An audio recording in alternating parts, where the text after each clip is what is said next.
Lyca productions Subaskaran தயாரிப்பில் அறிமுக இயக்குனர் ஏஆர் ஜீவா இயக்கத்தில் அனுபமா பரமேஸ்வரன் நடிப்பில் லாக்டவுன் டிசம்பர் 12 முதல் திரையரங்குகளில். திருமணமான பெண்ணிற்கு பாலியல் ரீதியாக பேசி தொல்லை கொடுத்து வந்த இளைஞரை போலீசார் கைது செய்து சிறையில் அடைத்தனர். சென்னை முகப்பேர் பகுதியை சேர்ந்த 30 வயது பெண்ணிற்கு கடந்த 2016ஆம் ஆண்டு விழுப்புரத்தை சேர்ந்த மணிகண்டன் என்பவர் நண்பராக அறிமுகமாகியுள்ளார். சில நாட்களில் அந்த பெண்ணை காதலிப்பதாக கூறி தொல்லை கொடுத்ததாக கூறப்படுகிறது. அதே ஆண்டில் ஆளில்லாத நேரத்தில் வீட்டிற்கு சென்ற பெண்ணிடம் அத்துமீற முயன்றதாக மணிகண்டன் மீது பாதிக்கப்பட்ட பெண் புகார் அளித்தார். அதன் அடிப்படையில் காவல்துறையினர் அவரை எச்சரித்து அனுப்பி வைத்தனர்.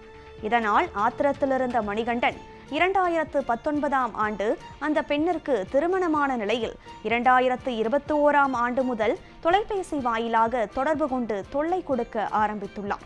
ஆபாசமாக பேசுதல், தகாத வார்த்தைகளில் திட்டியதாக கூறப்படுகிறது.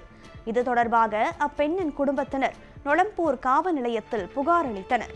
ஆனால் காவல்துறையினர் தொலைபேசியில் திட்டுவதற்கெல்லாம் நடவடிக்கை எடுக்க இயலாது என்று கூறி வழக்கு பதிவு செய்யாமல் புறக்கணித்ததாக பாதிக்கப்பட்ட பெண் தரப்பில் கூறப்படுகிறது.